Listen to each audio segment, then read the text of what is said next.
June 2015 Mumbai police এমন একটি কেসের ইনভেস্টিগেশন শুরু করে যেটি ভারতের one of the most twisted murder case হিসেবে পরিচিত, যেখানে একজন মা তার 25 বছর বয়সী তরুণী মেয়েকে হত্যা করেছিল। কিন্তু আমরা সর্বদাই নিউজ বা খবরের শিরোনামে এই ধরনের ঘটনা দেখতেই থাকি, যেখানে একজন মা নিজের মেয়েকে হত্যা করেছে বা কোনো ফ্যামিলির মেম্বার অন্য কোনো ফ্যামিলির মেম্বারকে হত্যা করেছে। তো এই কেসটির ভেতরে এমন কি বিশেষত্ব আছে যেটি এই কেসটিকে one of the most twisted কেসে পরিণত করেছে? নমস্কার friends, welcome to my channel the AM talkies, a true crime documentary channel. আজকের ঘটনাটিতে আমরা সিনা বোরা মার্ডার কেসটি জেনে নেব, যে ঘটনাটিতে ভিকটিমের নিজের বায়োলজিক্যাল মাদার ইন্দ্রাণী মুখার্জি নিজের মেয়েকে হত্যা করার অপরাধে অপরাধী হয়। চলুন ঘটনাটি শুরু করা যাক।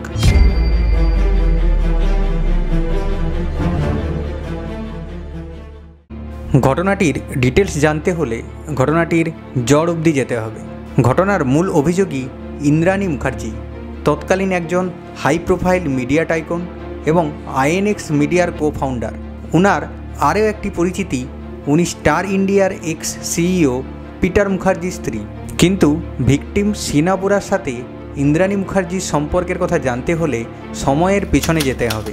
1972 সাল, গুয়াহাটি, আসামের এক আসামিজ ফ্যামিলিতে ইন্দ্রাণী মুখার্জির জন্ম হয়। ওনার অরিজিনাল নাম ইন্দ্রাণী বোরা। গুয়াহাটিতে নিজের আর্লি এডুকেশন কমপ্লিট করে উনি শিলংয়ে যান হায়ার স্টাডির জন্য।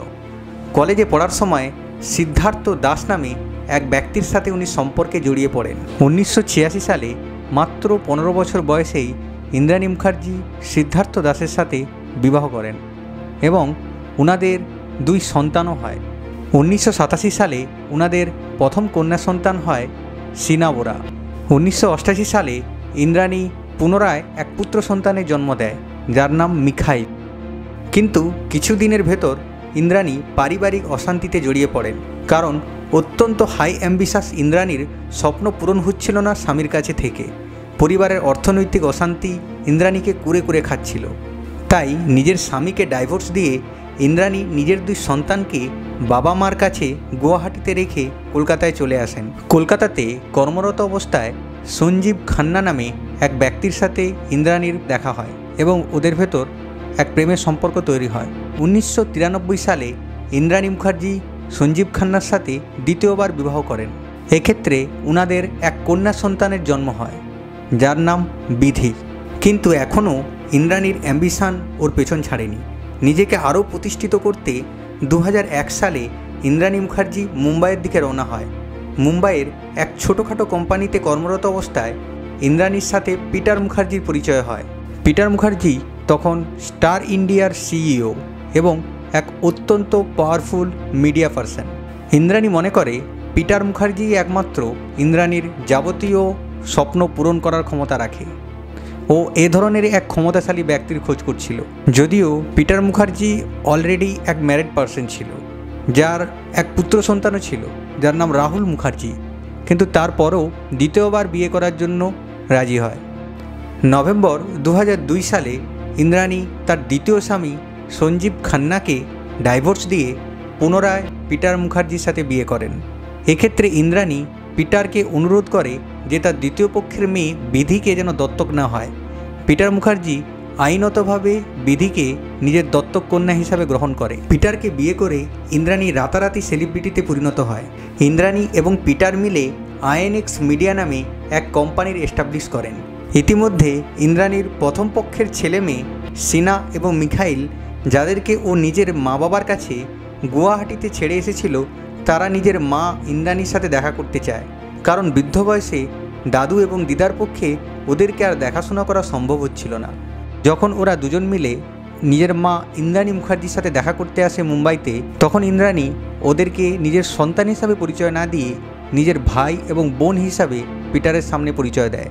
এবারে সময়ের সামনে এগিয়ে বর্তমানে 2015 জুন মাসে আসা যাক। তখন মুম্বাইয়ের পুলিশ কমিশনার ছিলেন রাকেশ মারিয়া, যিনি 26/11 মুম্বাই অ্যাটাকের মতো কিছু গুরুত্বপূর্ণ সময়েও দায়িত্ব নিয়েছিলেন। ওনার কাছে খবর আসে 2012 থেকে সিনা বোরা নামে এক তরুণী নিখোঁজ এবং ইন্দ্রাণী মুখার্জি ওকে হত্যা করেছে। শুধুমাত্র একটি ফোনের উপর বেস করে ইন্দ্রাণী মুখার্জিকে জিজ্ঞাসাবাদ করা সম্ভব ছিল না, কারণ ইন্দ্রাণী মুখার্জি সে সময় এক অত্যন্ত প্রতিষ্ঠিত মিডিয়া আইকনে পরিণত হয়েছে। তার উপর উনি পিটার মুখার্জিরও ওয়াইফ। তাই এত হাই প্রোফাইল কেসে পুলিশ ডাইরেক্টলি ইন্দ্রাণী মুখার্জিকে জিজ্ঞাসাবাদের জন্য ডেকে পাঠানো উচিত মনে করেনি। তার উপর ইন্দ্রাণী সে সময় ইন্ডিয়াতে ছিল না, উনি ইউকেতে ছিলেন। পুলিশ গোপনে একটি স্পেশাল ইনভেস্টিগেশন টিম তৈরি করে, কিন্তু বিগত 3 বছরে 2012 সাল থেকে মুম্বাইয়ের কোনো পুলিশ স্টেশনেই সিনা বোরার নামে কোনো মিসিং ডায়েরি করা হয়নি। ইনভেস্টিগেশনে পুলিশ ইন্দ্রাণী মুখার্জির 3 বছর আগেকার ড্রাইভার শ্যামবার রায়ের কথা জানতে পারে। গোপনে পুলিশের একটি টিম শ্যামবারকে বেশ কয়েকদিন ধরে ফলো করতে থাকে। অবশেষে 21শে অগস্ট 2015 সালে কিছু বেআইনি অস্ত্র সমেত পুলিশ ড্রাইভার শ্যামবারকে গ্রেপ্তার করে। শ্যামবারকে জিজ্ঞাসাবাদ করে ধীরে ধীরে এক বীভৎস ঘটনা সামনে আসতে থাকে। 23শে এপ্রিল 2012, প্রায় 3 বছর আগে ইন্দ্রাণী মুখার্জি ইউকে থেকে মুম্বাইতে আসেন। ঠিক পরের দিন 24শে এপ্রিল ইন্দ্রাণী নিজের মেয়ে সিনাকে ডেকে পাঠায় দেখা করার জন্য। প্রথমে সিনা দেখা করতে বারণ করলেও পরে রাজি হয়ে যায়। ওই দিন সন্ধে 6টার সময় ইন্দ্রাণী মুখার্জি একটি ভাড়া করা ওপেল কোর্সা গাড়ি নিয়ে বান্দ্রার আমারসন্স হোটেলে সিনার সাথে দেখা করতে যায়। হোটেলে মিষ্টি মিষ্টি কথার ফাঁকে ইন্দ্রাণী সিনার কোল্ড ড্রিঙ্কসে কিছু ঘুমের ওষুধ মিশিয়ে দেয়। তারপর বাড়ি যাওয়ার নাম করে ইন্দ্রাণী সিনাকে নিয়ে গাড়িতে ওঠে। সে মুহূর্তে গাড়িতে আরও 2 জন প্রেজেন্ট ছিল। একজন ছিল ইন্দ্রাণীর নিজস্ব ড্রাইভার শ্যামবার রায় এবং আরও একজন যিনি ইন্দ্রাণীর দ্বিতীয় স্বামী সঞ্জীব খান্না। গাড়ি চলতে শুরু করলে সিনা গাড়িতে ঘুমিয়ে পড়ে। বান্দ্রার পালি হিলসের একটি নির্জন জায়গায় দাঁড় করিয়ে ইন্দ্রাণী ঘুমন্ত সিনার গলা টিপে হত্যা করে। হত্যার পর ইন্দ্রাণী এবং বাকি 2 জন মিলে মৃতদেহ একটি ট্রলি ব্যাগে ঢুকিয়ে আবার গাড়িতে তুলে দেয়। গাড়ি মুম্বাইয়ের একটি হোটেলে গিয়ে ওঠে। ইন্দ্রাণী এবং সঞ্জীব খান্না হোটেলের রুমে চলে যায় এবং ড্রাইভার শ্যামবার সিনার মৃতদেহ ভর্তি ব্যাগের সাথে গাড়িতেই রাত কাটায়। পরের দিন 25শে এপ্রিল ওরা 3 জন মিলে সিনার মৃতদেহ ব্যাগ থেকে পুনরায় বের করে।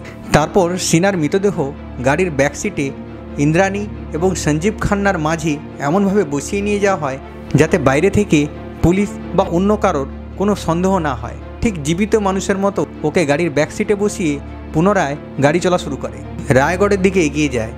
রাস্তায় এক নির্জন জঙ্গলে ওরা 3 জনে মিলে সিনার মৃতদেহের উপর পেট্রোল দিয়ে মৃতদেহকে জ্বালিয়ে দেয়। সিনার মৃতদেহ প্রায় সম্পূর্ণভাবে জ্বলে গেলে ইন্দ্রাণী ওই দিনই ফ্লাইটে করে ইউকে ফিরে যায় এবং সঞ্জীব খান্না কলকাতাতে ফিরে আসে। এবার কথা হলো ইন্দ্রাণী কেন নিজের মেয়ে সিনাকে হত্যা করেছিল, কেনই বা নিজের মেয়েকে নিজের বোন হিসাবে পরিচয় দিয়েছিল। প্রথমত, সিনা যখন প্রথম কিছুদিন ইন্দ্রাণীর বাড়িতে যাওয়া আসা করে তখন সিনার সাথে ইন্দ্রাণীর তৃতীয় স্বামী পিটার মুখার্জির প্রথম পক্ষের ছেলে রাহুল মুখার্জির সাথে পরিচিতি হয়। মুম্বাইতে সিনা যখন কর্মরত অবস্থায় ছিল তখন সিনা এবং রাহুল নিজেরা বিয়েরও সিদ্ধান্ত নিয়েছিল। ইন্দ্রাণী মুখার্জি সে সম্পর্ক মেনে নিতে পারেনি, কারণ ইন্দ্রাণী জানত সিনার সাথে রাহুলের বিয়ে হলে সিনা রাতারাতি কোটি কোটি টাকার মালিক হয়ে যেত। নিজের মেয়ে হলেও ইন্দ্রাণী এটা মেনে নিতে পারেনি। এবার দ্বিতীয় প্রশ্নে আসা যাক, ইন্দ্রাণী কেন সিনাকে পিটারের সামনে নিজের বোন হিসাবে পরিচিতি দেয়? সঞ্জীব খান্নার সাথে দ্বিতীয়বার বিয়ের কথা জানালেও সম্ভবত ইন্দ্রাণী পিটারকে নিজের প্রথম বিয়ে এবং 2 সন্তানের কথা জানায়নি। নিজের মেয়ে বিধিকে সব সম্পত্তির মালিক করতেই সঞ্জীব খান্না ইন্দ্রাণীর এই নির্মম হত্যাকাণ্ডে সাথ দেয়। অগাস্ট 2015 সালে ইন্দ্রাণী মুখার্জিকে মুম্বাই পুলিশ নিজের মেয়ে সিনাকে হত্যার অভিযোগে অ্যারেস্ট করেন এবং 2022 সালে সুপ্রিম কোর্টের নির্দেশানুসারে ইন্দ্রাণী মুখার্জিকে বেল দেওয়া হয়। মহামান্য সুপ্রিম কোর্টের ফাইনাল ভার্ডিক্টের জন্য আমরা সবাই অপেক্ষা করছি। সব কিছু অনুমান করতে পারলেও কোনো বিচারাধীন কেস নিয়ে আমরা কাউকে দোষী বা নির্দোষ বলার অধিকার রাখি না। আজকের মতো এখানেই শেষ। দেখা হচ্ছে কোনো পরবর্তী ঘটনাতে। ঘটনা ভালো লেগে থাকলে লাইক করুন, শেয়ার করুন এবং চ্যানেলটিকে সাবস্ক্রাইব করে নিন। নমস্কার।